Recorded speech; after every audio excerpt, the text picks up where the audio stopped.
ऐसी नींद आ जाती, मुझे भी कभी आ जाती है। रात को फोन नहीं देखो फिर ठीक रहता है, जिस दिन फोन देखो नहीं आती, और एक गंदी आदत पड़ती जा रही है। मैं भी रोज रात को अब 1 घंटे के लिए फोन देख रहा हूँ। ओके ठीक है जी।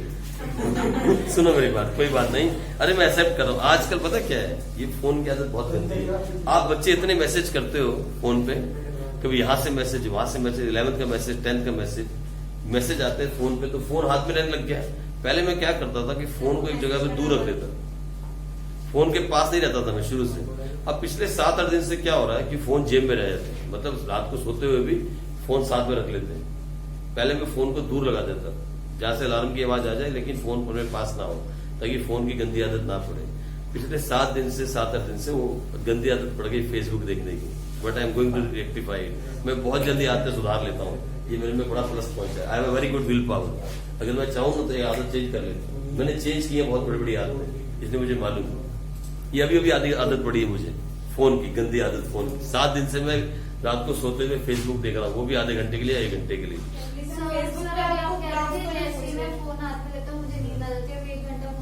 ओह माय गॉड, नोट कर लिया है। चल ठीक है, अब सुनो मेरी बात, इधर चलो, हम चैप्टर पे आते हैं। मैं ये काट दूंगा जो हमने अभी तक बोला। हम चैप्टर पे आते हैं और चैप्टर की बात करते हैं। सुनो मेरी बात, गवर्नमेंट बजट चैप्टर के अंदर बड़ी बड़ी बातें जो आपने पढ़ी वो पढ़ी। What is the meaning of government budget? मैंने कहा बजट तो सारे बनाते हैं, पर हम पढ़ रहे हैं यूनियन बजट। कौन सा बजट पढ़ रहे हैं? मतलब the budget made by the central government, जो केंद्र सरकार बनाती है, मोदी गवर्नमेंट बनाती है, हमने वो पढ़ा। फिर हमने कहा बजट कौन सी तारीख को आता है? 1 तारीख को। कौन लेके आता है? फाइनेंस मिनिस्टर, जो कि हमारे पास कौन है? वो Nirmala Sitharaman, that is our finance minister. वो बजट को पेश करेंगी, ठीक है जी। हर साल करती है और 5 साल तक वही करती रहेंगी, जब तक वो फाइनेंस मिनिस्टर है और जब तक ये गवर्नमेंट रहेगी, ठीक है जी। इस तरीके से काम चलता है। फिर हमने कहा what are the objectives of government budget, हमने वो पढ़ा। हमने कहा उसे ऑब्जेक्टिव ना कह के हम क्या बोल सकते हैं? Budgetary policy of government. Budget में जो पॉलिसीज दी गई वो भी हम कह सकते हैं, हमने उसके बारे में पढ़ा। फिर बहुत बड़ा टॉपिक हमने पढ़ा, स्ट्रक्चर ऑफ गवर्नमेंट बजट। इसका स्ट्रक्चर क्या है, इसमें क्या क्या होता है? 2 चीजें होती हैं, एक साइड क्या आएगा और एक साइड क्या लगाया जाएगा। फिर आने वाले के 2 और लगाने वाले के 2-3, ये सब हमने पढ़ा, ठीक है जी। ये सारा डिटेल पढ़ने के बाद हम आगे बढ़ गए और फिर हमने कहा टाइप्स ऑफ बजट होते हैं कौन कौन से, एक बैलेंस बजट और दूसरा अनबैलेंस। और अनबैलेंस में भी 2 होते हैं, कौन कौन से? सरप्लस और डेफिसिट। और फिर हमने कहा डेफिसिट भी 3 तरह की होती है, कौन कौन सी? बोलना, 3 तरह की डेफिसिट बजट कौन सा होता है? 1 मिनट बोलो, अरे उसको बोलने दो। 3 तरह का डेफिसिट बजट कौन सा होता है? Primary deficit. क्या फॉर्मूला रेवेन्यू डेफिसिट का? जल्दी से। हाँ बेटे, अगर रिसीट ज्यादा है तो फिर डेफिसिट कैसे आया? डेफिसिट का मतलब मालूम है क्या है? घाटा। Deficit means loss. लॉस कब होता है? When expenses are more than income, तब लॉस होता है। एक्सपेंस ज्यादा है और इनकम कम है। हाँ जी, क्या फॉर्मूला रेवेन्यू डेफिसिट का? Oh very good. आप बताना फिजिकल का फॉर्मूला क्या है? फिजिकल डेफिसिट पूरा फॉर्मूला बोलो। Physical deficit is equal to total expenditure minus total receipts. Hello, total expenditure minus total receipts excluding the borrowings of the government. Okay, इधर क्या formula है प्राइमरी डेफिसिट का? Interest payment. बस 3 फॉर्मूले याद रखने हैं। ये हमने छोटी छोटी बातें कल पढ़ी थी। और आओ आज हम छोटा सा डिफरेंस लिखें। वैसे डिफरेंस की जरूरत नहीं है, फिर भी लिख लो। Difference between revenue deficit, physical deficit and primary deficit. तीनों के बीच में थोड़ा थोड़ा सा डिफरेंस लिखेंगे। कोई बेस नहीं है, सिर्फ 3 डिफरेंस और आगे बढ़ जाएंगे। आप 3 कॉलम बना लो, revenue deficit, physical deficit and primary deficit, ठीक है जी। तो सबसे पहले लिखो रेवेन्यू डेफिसिट। सबसे पहला डिफरेंस बोलो, क्या लिखोगे? यहां लिखो, क्या लिखोगे? फॉर्मूला लिख दो। सबसे पहले डिफरेंस में लिखो formula, revenue deficit is equal to revenue expenditure minus revenue receipts.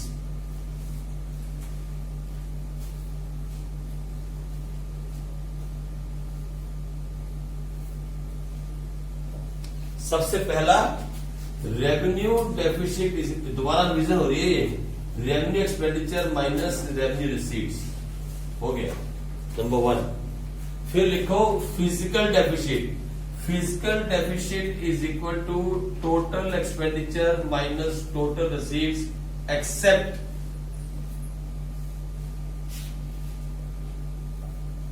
Borings,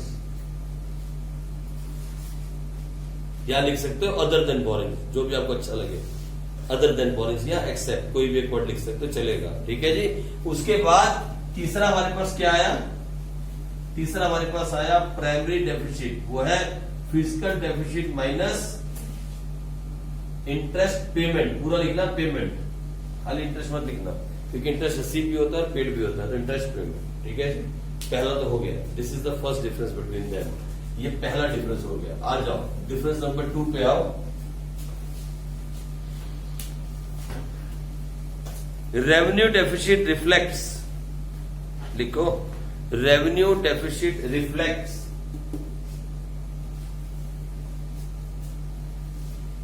the boring need of the government.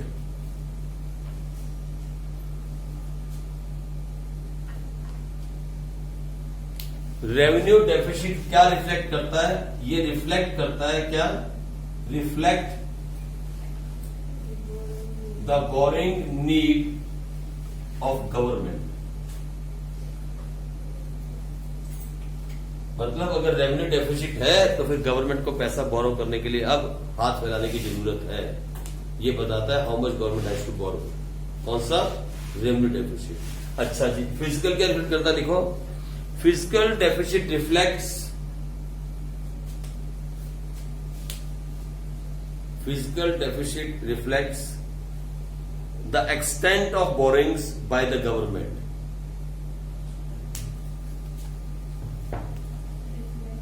The extent, कहां तक, the extent of borings by the government, ये रिफ्लेक्ट करता है extent of boring by the government,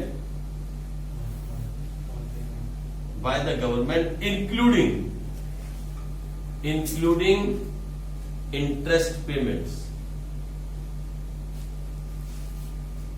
मतलब total government ने कितना बोरो किया अपने खर्चे के लिए और इंटरेस्ट पे करने के लिए, टोटल कितना गवर्नमेंट ने बोरो किया, that is the total borings. Okay fine, gross जिसे हम कह सकते हैं ग्रॉस, इसे हम ये भी कह सकते हैं ग्रॉस बोरिंग्स, ये लिख लो कहीं वर्ड आ जाएगा। गवर्नमेंट ने कितना ग्रॉस बोरो किया, ठीक है जी। और यहां जब आएंगे हम प्राइमरी डेफिसिट तो क्या लिखेंगे, इट रिफ्लेक्ट्स, लिखो इट रिफ्लेक्ट्स, ये क्या रिफ्लेक्ट करता है, लिखो the extent of borings by the government, reflects the extent of boring by the government,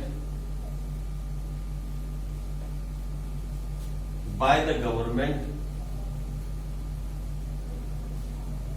क्या लिखूंगा, एक्सक्लूडिंग, वेरी गुड, कौन बोला ये, धरती बोली, excluding interest payment, excluding interest payment. मतलब इसे हम क्या कह सकते हैं, net borings by the government. अब एक फॉर्मूला और बन गया, ग्रॉस बोरिंग में से माइनस कर दो इंटरेस्ट पेमेंट, तो क्या आ रहा है, नेट बोरिंग्स, देख रहे हो आप, ठीक है जी, ये भी हाथ में आया। आ जाओ point number 3, high revenue deficit, high, यहां आ जाओ इसमें पॉइंट नंबर 3, यहां नेट बोरिंग्स, यहां लिखो हाई रेवेन्यू डेफिसिट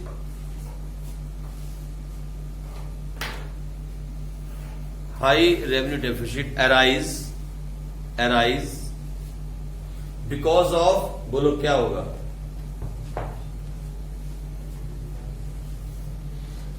मैं आपसे पूछ रहा हूं यहां पे, ये देखो इधर मैंने कहा high revenue deficit arise because of,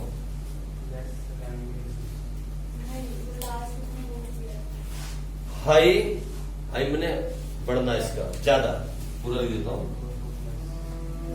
high revenue deficit because of what?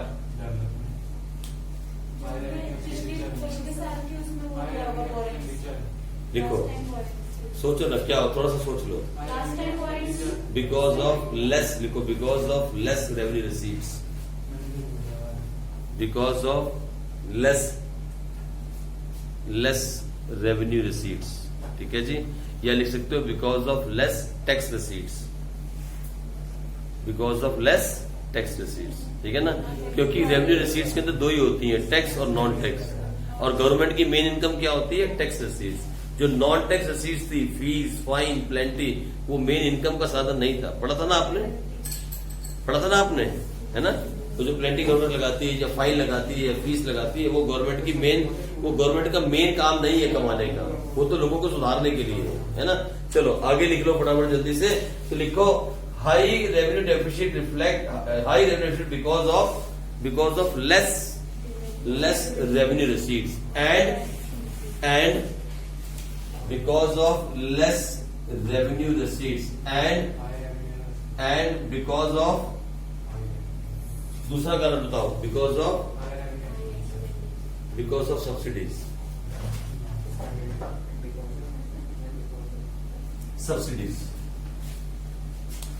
ये क्वेश्चन एक नंबर में आएगा, आपको देखना, इसी में से एक नंबर में आएगा। जो हाई है रेवेन्यू डेफिसिट, उसके कारण क्या है? दो मेन कारण, एक तो लेस रेवेन्यू रिसीट्स और दूसरा सब्सिडीज, ठीक है जी। चलो इधर आ जाओ। High physical deficit, high physical deficit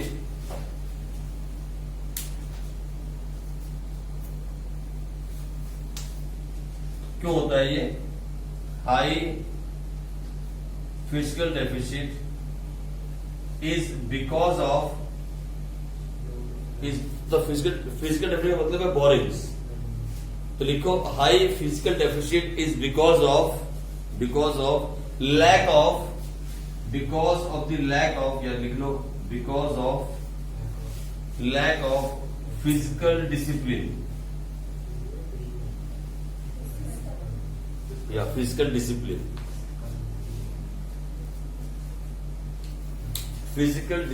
in the country, पूरा लिख देते हैं इन द कंट्री।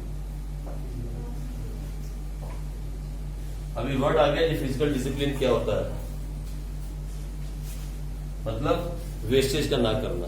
अगर आप रिसोर्सेज को वेस्ट नहीं करते हो, पैसे को वेस्ट नहीं करते, करप्शन नहीं होती, ब्लैक मनी, ब्लैक मार्केटिंग नहीं होती, तो उसे बोलते हैं ये जो है फिजिकल डिसिप्लिन यहाँ पे मेंटेन्ड है।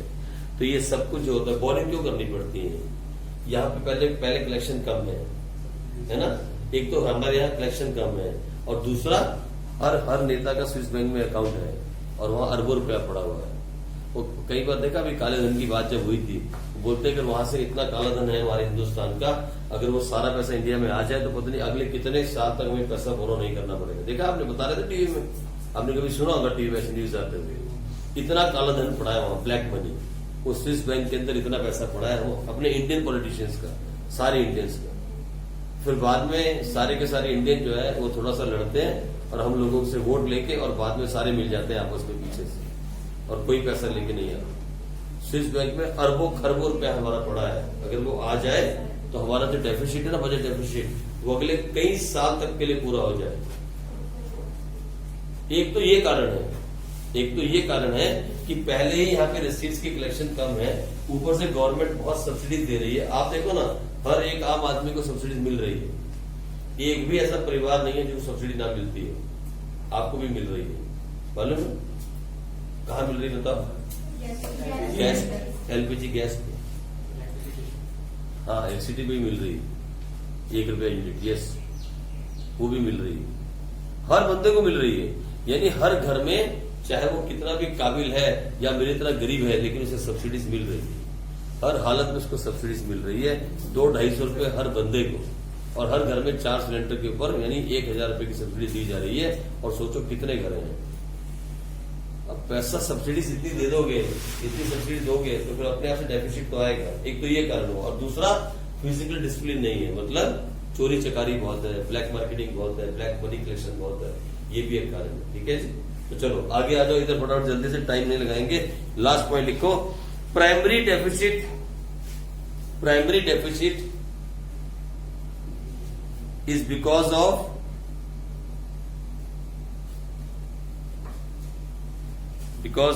The need for borrowings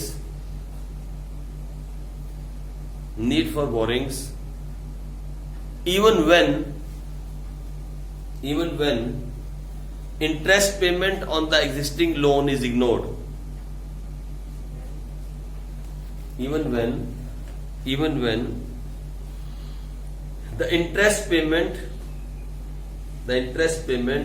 on the existing loan is ignored.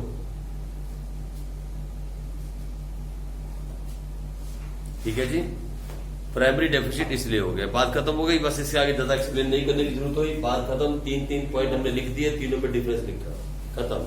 आप थोड़े से प्रैक्टिकल करते हैं और इस चैप्टर को बुक में डालते हैं। आ जाओ फटाफट थोड़े प्रैक्टिकल कर लेते हैं। आपकी बुक में भी प्रैक्टिकल्स गिवन है, लेकिन आपकी बुक के प्रैक्टिकल भी आप कर सकते हो। कुछ क्वेश्चंस यहाँ प्रैक्टिकल के होंगे, आपकी बुक के अंदर भी होंगे। जैसे कि एक क्वेश्चन आप लिखो फटाफट जल्दी से। एक क्वेश्चन लिखो, मैं देखता हूं आप कर पाते हो कि नहीं। Calculate RD, FD and PD. जल्दी करो, calculate RD, FD and PD. RD, FD and PD तीनों कैलकुलेट करने हैं। और जो आइटम्स दिए वो दिए गए हैं। रेवेन्यू एक्सपेंडिचर वो है 22,250 करोड़। रेवेन्यू एक्सपेंडिचर 22,250 करोड़, ये सब करोड़ में है, ठीक है जी लोग। 22,250। कैपिटल एक्सपेंडिचर 28,000 करोड़, ठीक है जी। फिर revenue receipts, capital expenditure, revenue receipts 17,750। साथ में बोल भी तो रहा हूं, revenue expenditure, capital expenditure, revenue receipts, ठीक है जी। आगे आ जाओ, capital receipts net of borings, ये है आपके पास 20,000। 5। फिर बोलता है interest payments,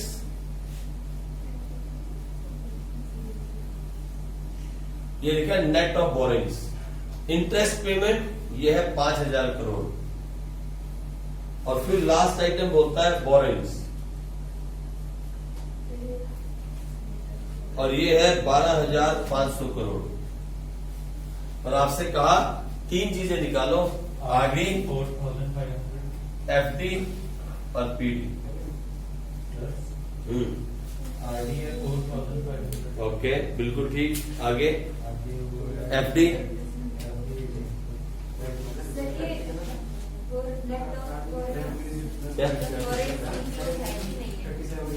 net of borings मतलब बोरिंग के बिना है। चलो 12,500। हाँ, वेरी गुड। और बोलो, प्राइमरी बोलो। 7,500। वेरी गुड, तीनों आंसर ठीक। तो आपने तीनों आंसर निकाल दिए। बस आप थोड़ा सा दूर रहो, एपीजी थोड़ा सा दूर होके बैठो, थोड़ा सा बीच में जगह मतलब कुर्सियां लाई है 2 है ना, एक कुर्सी तो पड़ी है यार, ये वाली। आप गलत बैठ रहे हो, पता है, ऐसे इकट्ठे लग के साथ। मुझे बहुत टेंशन हो रही है, मैं जब वहां देख रहा हूँ टेंशन हो रही है। आ जाओ, तो सबसे पहले क्या निकाला हमने? सबसे पहले हमने निकाला आरडी। और आरडी का फॉर्मूला क्या था? What is the formula of RD? Revenue expenditure minus revenue receipts. साफ साफ गिवन था, ये रहा, ये क्या है? 7,500। बिल्कुल ठीक आया, ये देखो रेवेन्यू एक्सपेंडिचर ये है 22,250 माइनस ये 17,750। मुझे बताओ कितना आया? आरडी कितना आया जी? 4,500। 4,500 करोड़ का आपका आ गया आरडी। और उसके बाद आया फिजिकल डिफिसिट, उसका फॉर्मूला था टोटल एक्सपेंडिचर माइनस टोटल रसीट्स। लेकिन सुनो एक रुको यार, रुको ना, समझो, वही समझाने वाला था अभी यार, समझाने वाला था। मैंने कहा था physical deficit is equal to borrowings, ठीक है। अगर ये बोरिंग दी होती और इंटरेस्ट पेमेंट ना दिया होता तो आपको डाउट होना चाहिए था, क्योंकि उसमें इंटरेस्ट पेमेंट भी इंक्लूड हो सकता है, लेकिन अलग से दिया है तो यही आंसर है 12,500। ठीक है, उसका दिमाग कैसे काम किया है, पूरी निकालने की जरूरत ही क्या है, ऑलरेडी बोरिंग्स गिवन है। सही मायने में निकालना नहीं था, सही मायने में निकालना भी नहीं था, और निकाल के देखो आ रहा है क्या 12,500। ओके, क्या क्या लिखा मैं बताओ तो जरा, यहाँ कितना है टोटल एक्सपेंडिचर, 50,000 कितना बोल दीदी, कितना है टोटल? 50। 250। क्या क्या प्लस किया इसके अंदर आपने? वो रही, दोनों को प्लस कर दिया। ओके, और टोटल रसीट्स में क्या क्या है? 37,750। और ये आ गया हमारे पास बैलेंस 12,500। लो, तो मैंने आपसे अभी कहा था physical deficit is equal to the borrowings, और ये बात प्रूफ हो गई है। फिर बोरिंग के इक्वल आ रहा है, और फिर उसके बाद आपसे कहा क्या निकालो?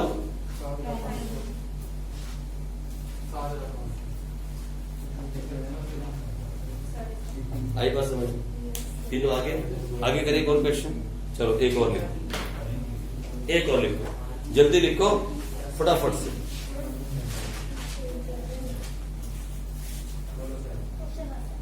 Find borings by the government. आपको क्या निकालनी है? गवर्नमेंट ने कितना पैसा बोरो किया। Find borings by the government, boring, बस बोरिंग दिया गवर्नमेंट की, निकालो। If payment of interest is rupees 15,000 crore,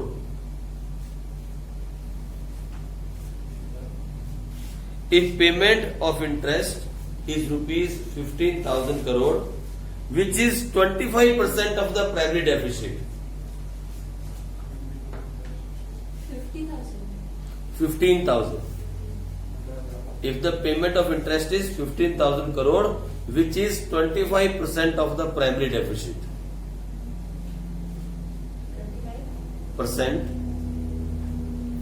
25% of the primary deficit.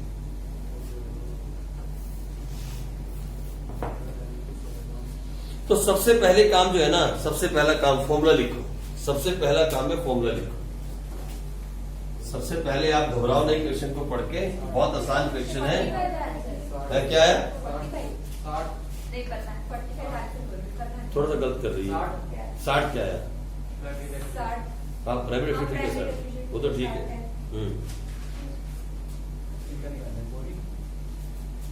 अरे यार आप थोड़ा सा दिमाग लगाओ, जब आप बच्चों ने वो निकाल दिया, पीडी निकाल दिया, फिर आंसर क्यों नहीं आ रहा? देख इधर देख, अब तूने पीडी निकाल दिया ना। सबसे पहले हमने फॉर्मूला लिखा, PD is equal to FD minus, और एफडी क्या होता है? बोरिंग्स। यही निकालना है, एफडी निकालना है। अरे पागल, एफडी निकालना है, एफडी, और तूने पीडी निकाल दिया 60,000। पीडी तो निकल गया 60,000, तो वहां जाके इंटरेस्ट को प्लस कर दे। ये देखो पीडी निकल गया ना 60, लेकिन पहले बच्चों का पीडी नहीं आया, कुछ बच्चों का पहले पीडी निकालता है। सुनो क्या दिया, सुनो इधर सुनो। उसने इस बार क्या दिया? इंटरेस्ट। कितना दिया? बोलता है इंटरेस्ट जो है, इधर देखो गौर से, इंटरेस्ट है 15,000 करोड़, ये गिवन था, और बोलता है विच इज, ऐसा लिखा ना, which is 25% of the primary deficit, ऐसा लिखवाया ना आपसे। सिर्फ इंटरेस्ट की फिगर दी है। क्या बोलता है? हमें इंटरेस्ट जो हमने पे किया वो कितना था? 15,000 करोड़, और ये है 25% किसका? पीडी का। तो कैसे निकाला आपने पीडी के बारे में? तो हमने कहा अगर पीडी निकालना तो हम क्या करें? 15,000 इंटू 100/25, तो कितना आ गया? 60,000। ये काट पीट के आया 60,000। अरे सुनो, जो हमारे पास इंटरेस्ट है वो प्राइमरी डेफिसिट का 25% है, तो फिर प्राइमरी डेफिसिट कितना होगा? 100/25 यानी 60,000। क्योंकि आप निकाल के देख लो 60,000 का 25% निकाल के देखो आप 60,000 का 25% निकाल के देखो यही आएगा 15,000। ठीक है, यही उसने कहा था भाई। सुनो, जब हमें सीधी परसेंटेज निकालनी होती है ना किसी चीज की, अगर से मैं आपसे कहूं कैलकुलेट 25% ऑफ 60,000 तो आप निकाल दोगे मिनट से पहले। लेकिन अगर मैं आपसे उल्टा घुमा दूं और मैं क्या बोलूं this is 25% of the total amount, तो उल्टा करके निकाल लेते हैं। ठीक है जी, नोट कर लो कितना आया पीडी 60,000। अब ये देखो पीडी कितना आया 60,000 is equal to FD minus 15,000। और निकालना क्या है बोरिंग्स। बोरिंग्स क्या होते हैं, what is the meaning of boring FD. तो फिर 60,000 क्या रोज बोरिंग हुई ना। बस उसने बोरिंग्स कहा था, ग्रॉस और नेट नहीं कहा, तो हमने इसी को नेट मान लिया। ये लो सर नेट तो ये ग्रॉस मान लिया, जो भी मान लिया, क्योंकि इंटरेस्ट इसमें इंक्लूड आ गया तो ग्रॉस बोरिंग होगी। ठीक है, उसने ग्रॉस नेट की बात नहीं की थी, बोरिंग निकालने को कहा, मतलब एफडी निकालने को कहा। हमने एफडी निकाल दी। आगे बात 75,000। ठीक है जी, एक और करें, चलो और करते हैं, आ जाओ, इंटरेस्टिंग है, मजा आ रहा है। तो लो लिखो revenue deficit is estimated to be 20,000 crore. RD given है, RD 20,000 20,000 crore. And borrowings is estimated to be 15,000 crore. है? बेटे आरडी दिया हुआ है रेवेन्यू डेफिसिट 20,000 करोड़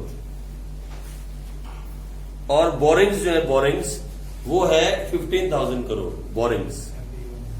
ठीक है, आगे if expenditure on interest payment is estimated, लिखो if expenditure on interest payment is estimated to be 50% of the revenue deficit.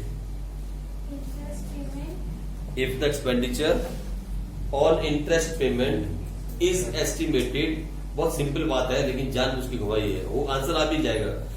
If लिखो, आप लिखो if expenditure on interest payment is estimated to be 50% of the revenue deficit, find FD and PD। FD है 15 और PD है जल्दी कर रहे हैं। एफडी कितना है 15। अरे यार सुनो मेरी बात, कितना सिंपल है और आप पता नहीं क्यों उसको कंफ्यूज करवा रहे हो यार। इधर देखो इधर।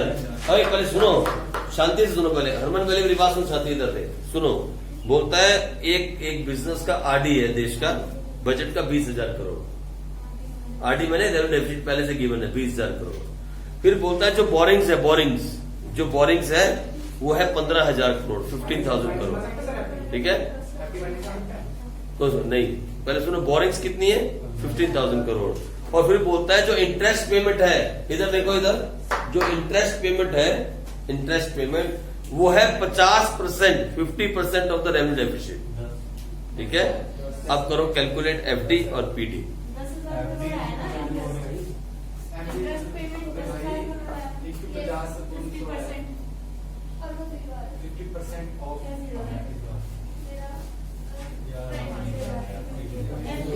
अब मेरी बात सुनो, इधर देखो, इधर सुनो मेरी बात, ये देखो, एक मिनट थांबा। ये देखो क्या बोल रहा है वो, ये दिया उसने, ये दिया, ये भी दे दिया, और ये भी क्या दिया उसके बाद, और क्या दिया, नहीं एक मिनट, और क्या दिया, बोरिंग्स, ये भी दे दिया। ठीक है, दो बातें दी, और तीसरी उसने साथ में कुछ और लिखा, उसने कहा इफ इंटरेस्ट पेमेंट, ऐसा लिखा, इंटरेस्ट पेमेंट इज कितने percent, 50%, is 50% of revenue deficit, calculate FD and PD. लो जी, एफडी तो निकालना नहीं, एफडी तो निकालना ही नहीं है ना।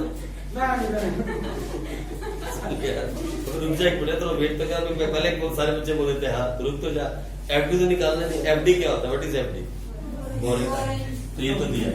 सर हमने ये कहा कि नहीं है। रुको यार, नहीं सर, एक मिनट रुक जाओ। एफडी तो गिवन है 15,000। हाँ। अब क्या निकालना है? पीडी। पीडी। और पीडी क्या होता है? एफडी माइनस इंटरेस्ट और पेमेंट। FD minus, 5,000। तो एफडी आ गया 15,000 5,000। और इतने इंटरेस्ट निकालो 50%। किसका? इसका कितना है? 12,000। तो सर मैं सर हद से आप क्या मैं फिजिकल एंट्री निकाल रही थी, आपने कहा हो गया? नहीं होगा। ये आंसर कितना सिंपल आंसर, कितने सिंपल क्वेश्चन है। और पता है, और सुन लो मेरे, एक मिनट, भरोसा नहीं कर सकते कि सच बोल रहे हैं। जब हेलो, उत्तर हम दे दें। एक मिनट रुको, रुक जाओ। ये क्वेश्चन पता कितने नंबर का आता है पेपर में? 4 नंबर। 4 मार्क्स। ये 4 था। यस, 4 नंबर 4 मार्क्स में आता है। और ऐसे डर जाते हैं बच्चे, पढ़ के वैसे लिखी होती लैंग्वेज लिखी होती है जो मैं पढ़ रहा हूँ कि पता नहीं क्या निकालना है। ये 4 मार्क्स में आता है। फ्री के 4 मार्क्स है, फ्री पढ़ के। एक और लिखो, जल्दी टाइम है, लिखो जल्दी लिखो। सही है सर, मैं हाँ बोल दूंगी कि हाँ सही है। अरे रुको एक मिनट,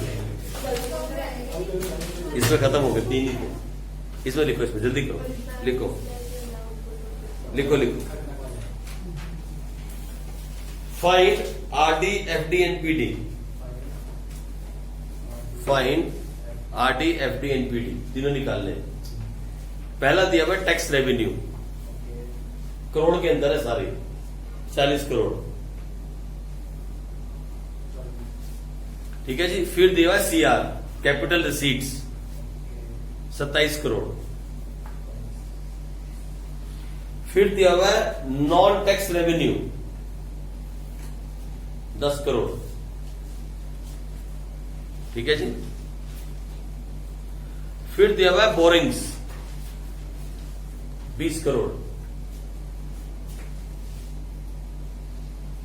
फिर दिया हुआ है आरई, रेवेन्यू एक्सपेंडिचर, 63 करोड़। और फिर लास्ट में दिया हुआ है इंटरेस्ट पेमेंट्स, और वो है 13 करोड़। हाँ, आंसर आ भी जाएगा। एफडी तो है 20। पहले आरडी बताओ यार, आरडी आरडी कितना आया? 13, 20 और 13 करोड़। अब एफडी कितना आया? सर पीडी आया साहब, पीडी कितना है? तुम पहले पीडी निकाला। मेरा नाम वाह, आप अपने चरण पादुका ही छोड़ जाना, हम उन्हें पंखे में लटकाएंगे और लोगों को बताएंगे ये सीधा पीडी निकालते हैं। हम कहेंगे ऐसे महान लोग थे हमारे पास, तो सीधा पीडी निकाल। पहले आरडी निकालो। आरडी कितना आया? हाँ, उसके बाद 20%। बिल्कुल ठीक। तो जिसका आंसर ये आ रहा है, जिसका आंसर ये आ रहा है 13, 20 और 7, तो वो सही है। बोलो किसका किसका आया? 1, 2, 3, 4। आपका आंसर आ गया। इधर इधर नहीं आया दोनों का। इधर लीजिए शर्मा। पंडित जी, आपका आंसर क्या हुआ? जल्दी बताओ।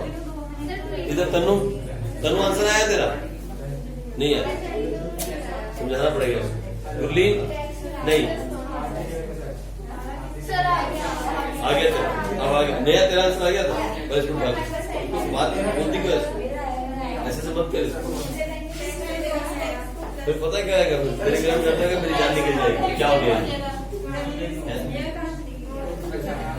मालूम है तेरे को? ये मेरी मालूम, आपको सुनो मेरी बात। हम 15 अप्रैल से ट्यूशन लगा रखी है हमने, पता है आपको? 15 अप्रैल है। सुनो, जब कोरोना पूरी चरम सीमा पे था, इधर मेरी बात सुन पहले, 15 अप्रैल से हम ट्यूशन चला रहे हैं। 15 अप्रैल से। ये सिर्फ भगवान की मेहरबानी है, सिर्फ भगवान की, हमारे हाथ में कुछ नहीं है। उसकी वो लिखो कि मेहरबानी है ऊपर वाले की। या हम अभी तो बिल्कुल सही चल रहे हैं। बच के रहना, बच के है ना, बच के। चलो एक और लिखो, आ जाओ। अरे लिखो जल्दी, लिख लो जल्दी से यार। लिखो find RD, FD and PD. Find RD, FD and PD, तीनों निकालने। पहले लिखो प्लान कैपिटल एक्सपेंडिचर। ऐसे घुमाने के लिए बोल रहा है, लिख लो, लेकिन आता पेपर में। Plan capital expenditure 13,000 crore, 13,000 crore, 13,000 capital expenditure, plan capital expenditure. फिर है आरई, रेवेन्यू एक्सपेंडिचर 11,000 करोड़। फिर है non plan capital expenditure, non plan capital expenditure that is 9,000 crore. और फिर RR रेवेन्यू रिसीट्स 8,000 करोड़। ठीक है, अभी उनको खत्म कहाँ हुआ अभी। फिर कैपिटल रिसीट्स और ब्रैकेट में लिखो net of borrowings. Capital receipts है नेट ऑफ बोरिंग्स 15,000 करोड़।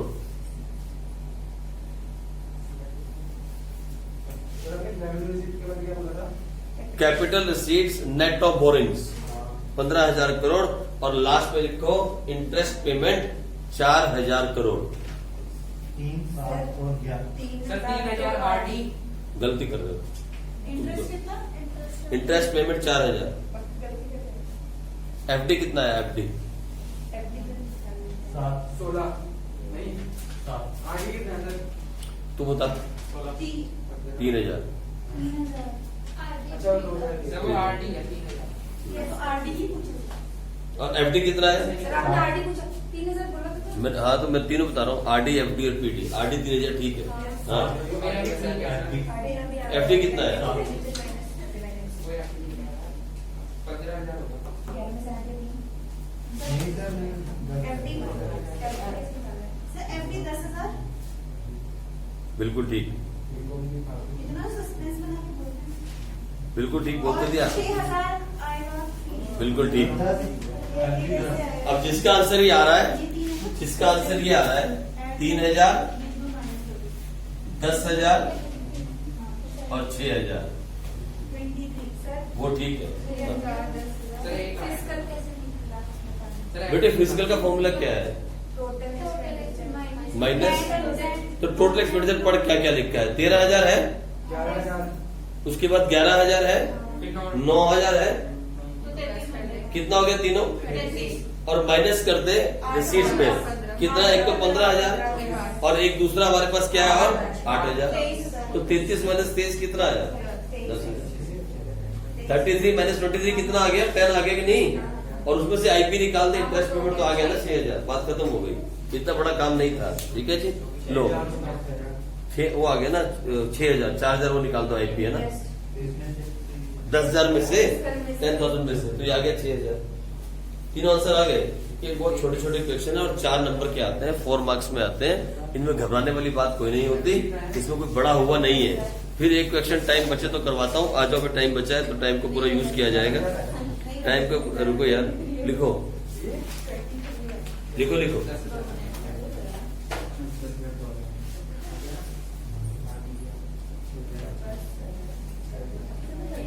अब लिखो इन अ गवर्नमेंट बजट, एक नंबर में आया था ये। अब लिखो इन अ गवर्नमेंट बजट, और मुझे भी नहीं आता, मैं साफ बोल रहा हूँ, पहले बोल रहा हूँ ऑन रिकॉर्डिंग, क्वेश्चन मुझे नहीं आता। आंसर आपने निकाल दिया, ठीक है, ये तो यही छोड़ देंगे। अब जिद नहीं करोगे आप निकाल के दो, मैं ब्रह्मा जी नहीं 10 साथ है, ये सारे क्वेश्चन नहीं आते। लिखो आप in a government budget revenue deficit is rupees 8,000 crore, 8 lakh crore. Revenue deficit दिया हुआ है 8 लाख करोड़, 8 लाख करोड़, मतलब ऐसे लिख दो बस 8 लाख। 1 2 3 4 5 8 है ना ऊपर 4 लिख दो ना। 8 लाख करोड़, ठीक है भाई। रेवेन्यू डेफिसिट गिवन है, क्या गिवन है? 8 लाख करोड़। और उसके बाद बोलता है आगे and the borrowings are 50,000 crore.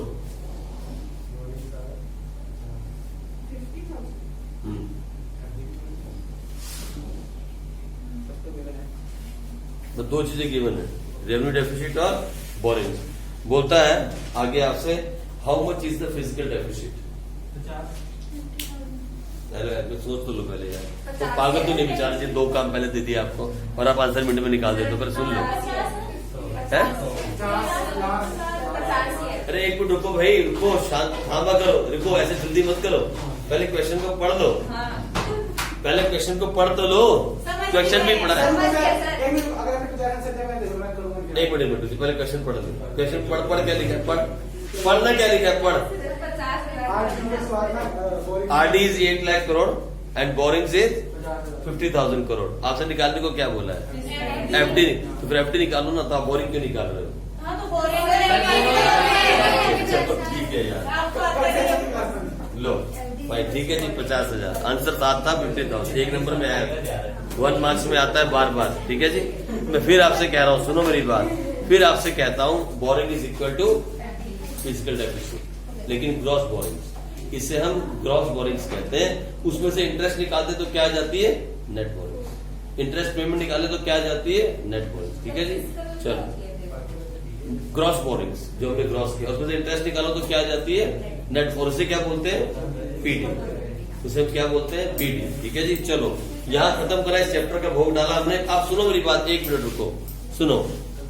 आप बच्चों को मैडम में दूसरी बुक भी करवा रही है, ठीक है, सेकंड बुक भी आपकी चल रही है स्कूल के अंदर, लेकिन सेकंड बुक करने से पहले, सेकंड बुक पे जाने से पहले आपने अभी तक बैंकिंग का टेस्ट नहीं दिया, गवर्नमेंट बजट का टेस्ट नहीं दिया।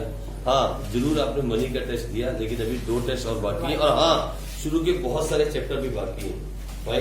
तो अब मेरी बात सुनो गौर से, जिन बच्चों ने अभी तक इकोनॉमिक्स को अभी अभी ज्वाइन किया या आज तक इकोनॉमिक्स में नहीं पढ़े, अब इकोनॉमिक्स के अंदर हम आगे तब पढ़ेंगे जब एक बार हम सारे टेस्ट कंप्लीट करेंगे। पहले 2 छोटे, लेकिन सुनो, अरे रुको मेरी बात, पहले रुको, देखो मेरी बात सुनो, इधर मेरी बात गौर से सुनो।